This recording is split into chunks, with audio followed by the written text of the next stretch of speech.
Welcome to the Married Moto Podcast.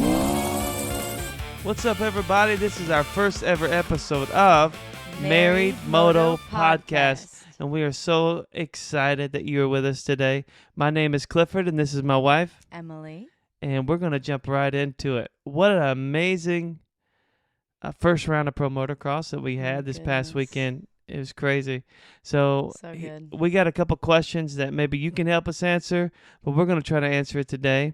And we're going to have a good time, all right? I want to thank first my dad who got us into this industry. He raced professional motocross in the 80s. And so growing up, I was a part of everything dirt bikes, and he got me hooked on it. So, Dad, thank you so much. And back in 2023, I took my wife in Nashville, Tennessee to our first ever Supercross there in Nashville. And it took her a minute to get excited about it. She didn't know what to think about it. Like, I don't know about this. But then that was the year that Jett went perfect. And as you can tell, she's a Jett lover. And I do love Jett as well. But as you can see from my shirt, I'm Deegs all the way, baby. We're going to be rivals this whole time. We are already rivals. It's gonna be fun. And, you know, I'm pretty excited about the fact that we're the first kind of married moto type podcast to market. Mm-hmm. So if anybody wants to jump on board, I'm believing for great things. And also, before we get started, I took this from my buddy Trackside, who has a big podcast that we support. And I want to thank our number one sponsor, Jesus Christ, for giving us just the opportunity to do this, to talk about the sport that we love. And it's been a great industry that we support. And we go to races every year. Yes, we live in Daytona Beach. And so originally from Nashville. And then we and so moved to Daytona Beach a year ago. Absolutely. I had pushed really, really hard for us to move February 28th, 2025 to Daytona Beach, because the very next day, March 1st of 2025, was a Daytona Supercross, which my dad raced professionally back in the 80s. And if you look to your left right here, you'll see a helmet 259, which just happens to be James Stewart's number, which is one of our greatest commentators, one of our favorite racers. He actually is on the Pro Motocross live TV show, and he signed that helmet at Loretta Lynn's back about 15 years ago, so cool. Maybe even a little longer. So we're excited to jump into this. So, honey, I'm going to ask you the very first question. Let's get into it. What we got? Is Haiden Deegan already a title contender? Absolutely. I mean, there's no doubt that Haiden is a title contender. I mean, what he's accomplished in the 250 class already. Sick. I mean, people thought he was going 1-1 at Paula, and you were one of them. Hey, but he could have, but his start sucked. Both him and Jett's starts were awful. But we're just going to nickname Jett for now Peg Leg, because the way he hobbled off that podium, it was tough. And we're praying for you, Jett. We met him back at actually the Gibson Garage just a couple months ago. Yep. We met Hunter and Jett and talked to them for a little bit of time and got a couple things signed. But we also met them back in 2024 in Nashville as well, when we used to live there. Yeah. So, but we got to meet them more personally this time at the Gibson Garage when they had their personal, signings and stuff. So that was cool. That was a really cool experience. Yeah, so I'm going to answer this question too. I think, yes, Haiden Deegan is a title contender. It's going to take him a couple races. Because here's the thing, his starts were awful, and but I'm believing that his starts are going to get better, and they're going to figure out that bike a little bit. Because here's the thing, Paula is like an anomaly, kind of like Anaheim 1, and when you get to the next race, Hangtown, he's been dominant there the last couple years, and there's not a ton of ruts. It's open, it's fast, and I think he's going to be able to move around the track. So I think if he can come back with even like a 2-3 or maybe even a 1-3 or something, I think he's going to be a title contender. I think it was also like first race nerves almost, both for Deegan and Jett, because this is Jett's first race back since being injured, and Jett is usually amazing with his starts. And so was Deegan. I mean, Deegan's usually always up there with his starts. So I think they are both very nervous, especially, riding each other for the first time. I think they were both in their heads so much. And they were that pushing whole each other the day. whole time.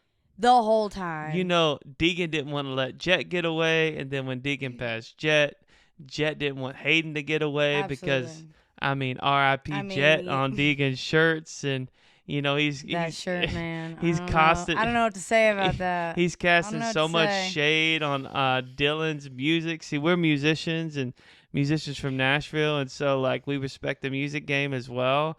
And so like it's just kind of been funny to watch that whole thing kind of transform into what it was. Yeah. Into that little like white cut off T-bib shirt from Deegan. I honestly wish I had it. They should like make a copy of it and sell it. Honestly, if they sold that as merch, that would be pretty popular. For sure. I think that'd be pretty popular.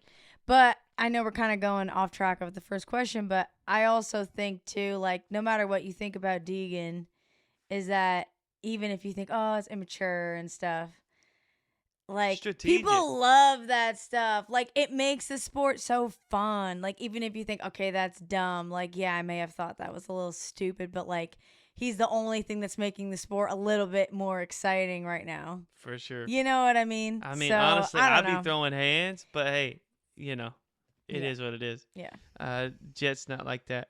But so what was the biggest surprise from Fox Raceway?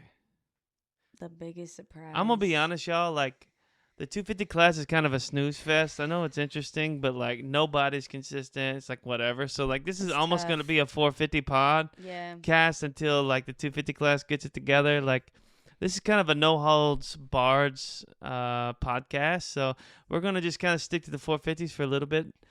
So what was the biggest surprise from the Fox Raceway surprise? Race? Yeah. Or as I call it, Paula Raceway. Sexton tucking the front.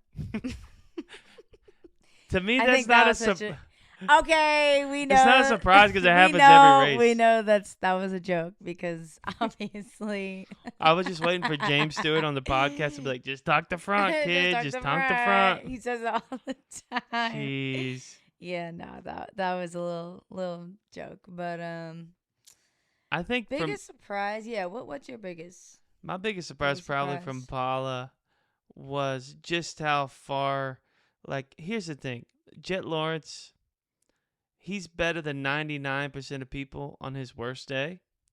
But Paula really surprised me for him because we're not used to seeing him in the back of the pack.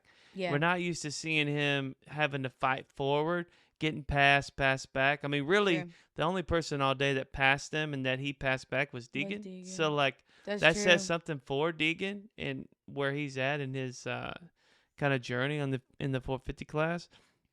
But I think for me, the biggest surprise was Tomac. Like, I don't understand how or why that happened with Marchbank. It seems like the last 5 to 6 weeks, Tomac is just getting the short end of the stick, which for me, since I've been a fan since I was a little kid, I've been watching Tomac for the last 15 years.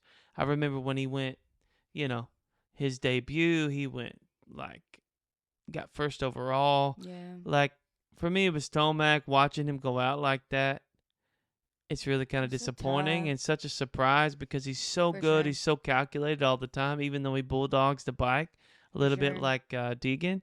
But for me, that was the biggest surprise, just watching Tomac go out because we didn't get to see what we saw last year with Deegan. I mean, with Tomac and Jett. They were just like mano y mano the whole race. And so anyways, that's kind of my biggest surprise of 2026 at Paula.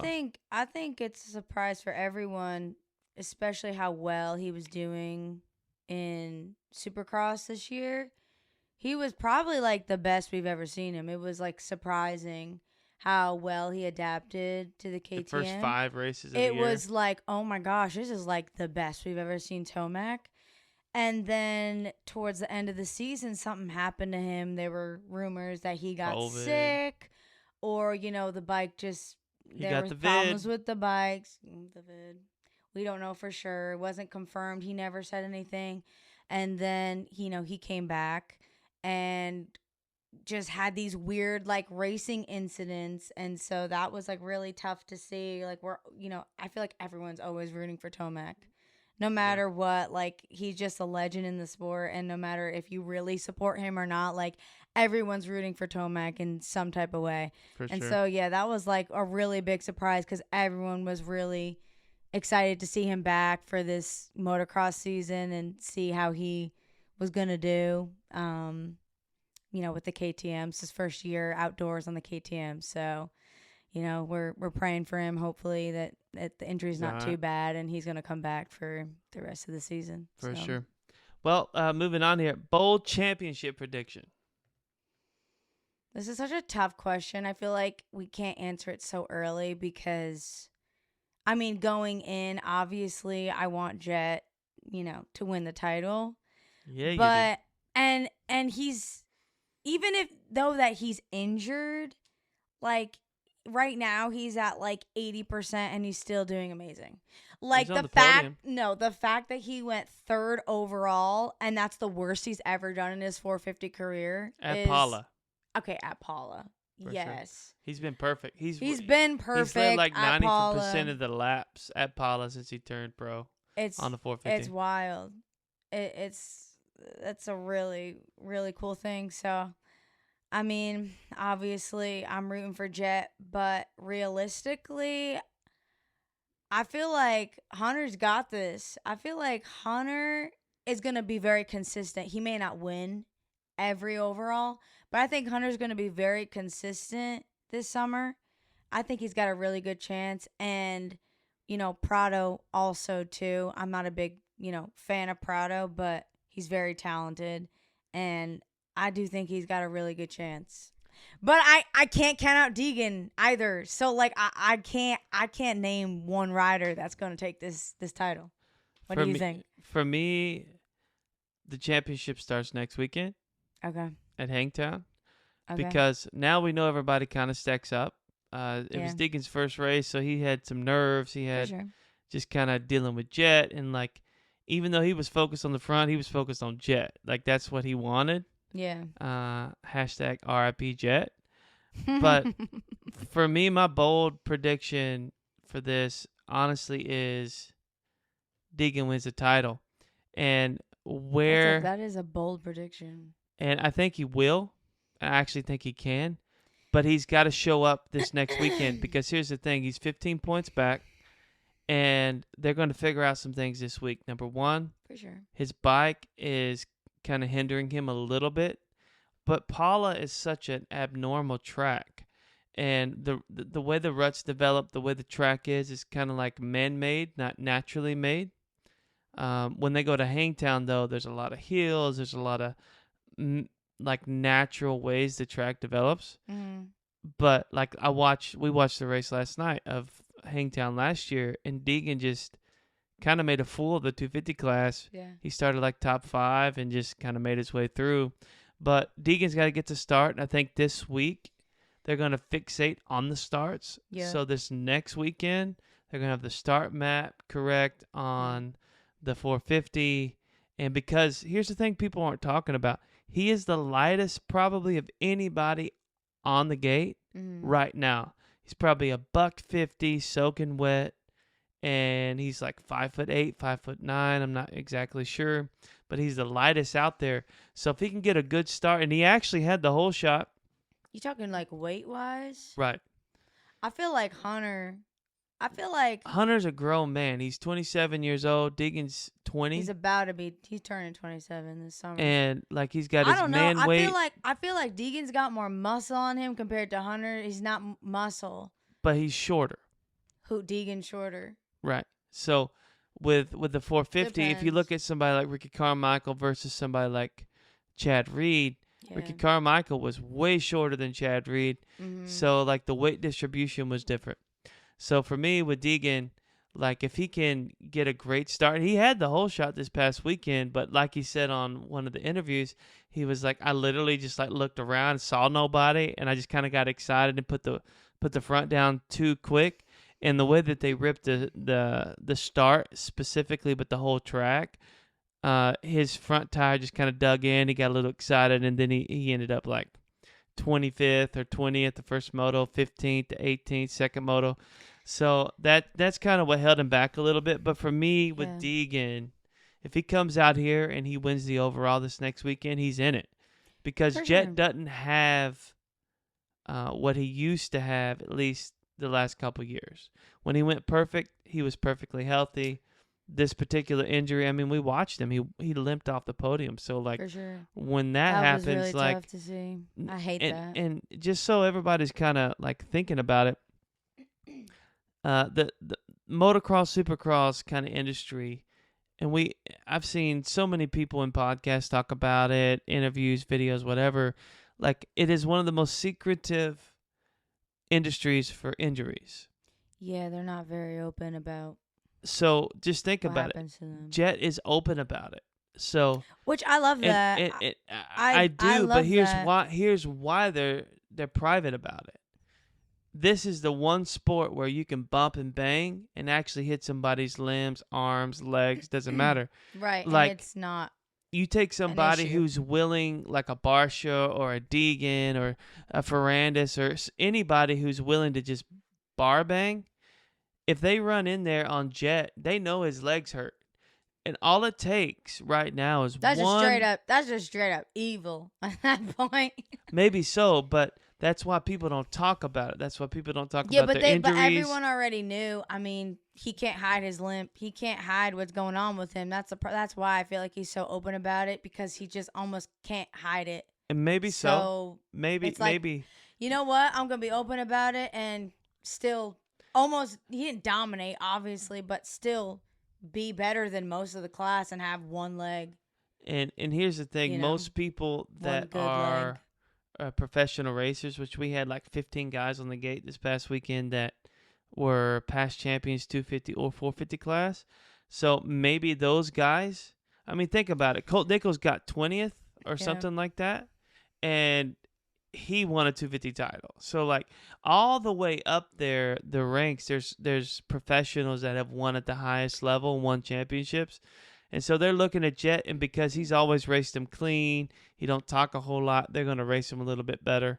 So we're going to find out this next weekend. That's really the telltale sign for me. It may take Deegan a couple races, 2-3 races to get it together, to really be at the front. Yeah. And maybe even Jett too. But Hunter, like you said, he's killing it right now. And, I'm excited for him. So let's move on to the fourth question.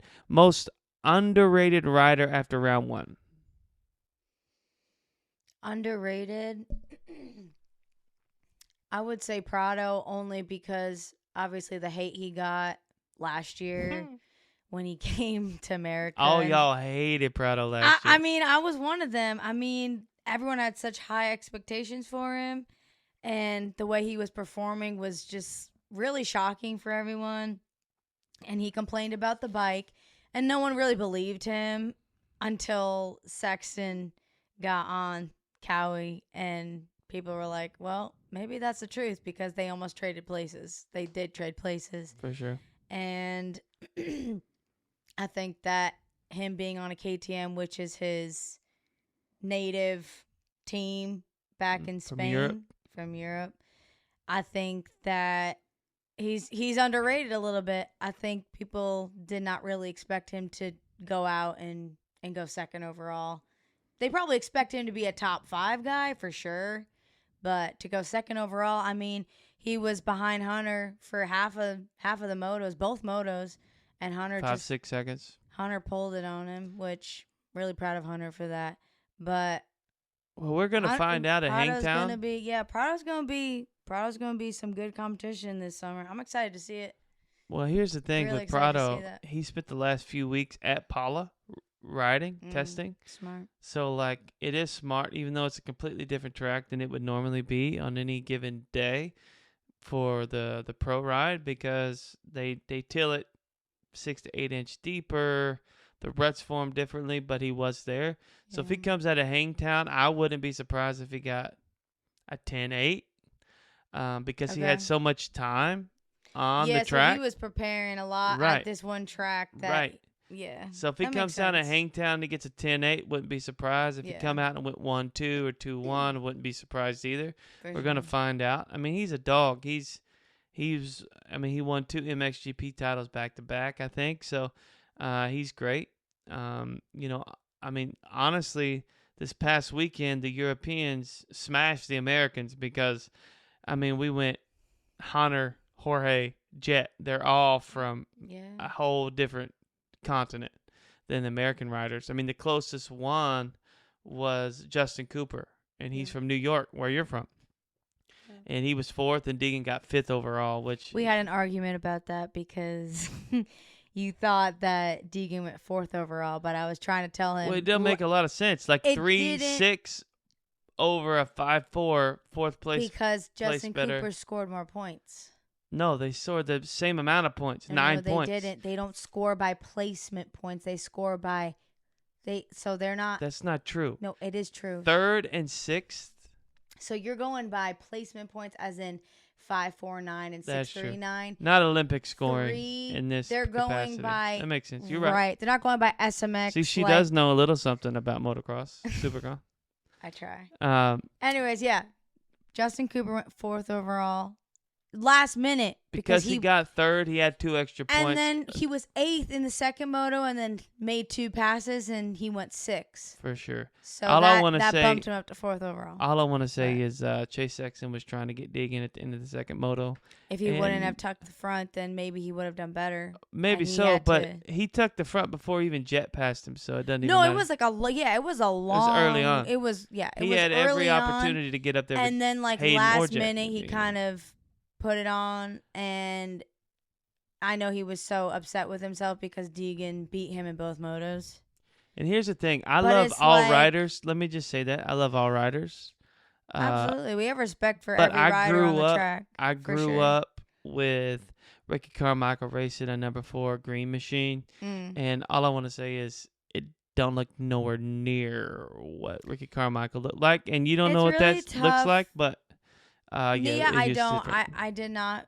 I've seen a few clips, obviously. I mean, of Ricky Carmichael, James Stewart, like all of like their famous, most well-known races. But I've never like seen them consistently ride. I've seen Chase Sexton consistently ride for the past And consistently tuck the 3 front. years now. I've been watching him since 2023. Tuck it, smack it, lick it, all of it. It's so tough. I mean, I have a lot of thoughts about Chase Sexton, and I love his blonde highlights. They look good. So I have let's no comment about that. let's move move on on. here. Hot take that could age badly. Here's my hot take. I'll go first on this one. I'll go first on this one. Yeah, you My go hot first. take I is don't that know. Deegan takes Jett out at some point. Maybe it's Washougal. Maybe it's Southwick. Maybe they just combine lines. I could And he see just that like says, happening. "Go, hey Jett, watch this, boom, bang," and then the I could whole see that motocross happening. world hates Haiden. Even if he wins a championship, doesn't matter. I don't want to see that particularly, but here's the thing: I will say this: at Pala, Deegan passes Jett clean. I mean, He did pass he him motored up clean. the inside, and as a result of that, I believe even after all the, shenanigans that happened over that weekend, when Jett passed Deegan, most people would say Jett passed Deegan clean. If it wasn't for Deegan checking up, Jett would have took him straight out. That's what most Yeah. people are missing, because Jett went from watch a replay apex on to that. the edge, and Deegan just he saw it coming and he just backed off, and then went up the but at that outside point, of him. but Jett knows better, because if he did that first race of the season, like they're not He's gonna have a enemies. target They're on not his back. enemies. They don't hate each other, but it's for obviously the sport. It's for the game. Like, we're rivals. Like, they don't hate each other. Jett's not a dirty rider, but like Jett obviously knows better than to take Deegan out, because Deegan's gonna have an agenda for the rest of the season and just gonna intentionally And try to take Jett out. We've seen Deegan in the and SMX I love Deegan. I love him. I love him. Try to take Shimoda out intentionally. Shimoda and Davies. And We've it's like, seen it. You We should figure that have out a little seen bit. it. So, like, I think Jett knows a little better than to try to take Deegan out. Yeah, especially with a bum leg. All Hayden's ever got to do is go up the inside of Jett on He's any not gonna corner. be dirty. On any corner, and his foot is just racked. So we're going to go into a controversial questionnaire. If social media didn't exist, which rider would lose the most fans? I mean, I That's feel kinda like that's easy. an obvious answer. We know it's Deegan. I think actually, I was thinking about this question. It's either Deegan because of his mouth, Mm-hmm. which I love, but I get it, For sure. or Sexton because he can never finish a race without hitting the ground. Yeah. Either one of those two, they're kind of like, I think the one- 6, 7. I think the one thing with Sexton, though, is like his social media is not like helping or hurting him.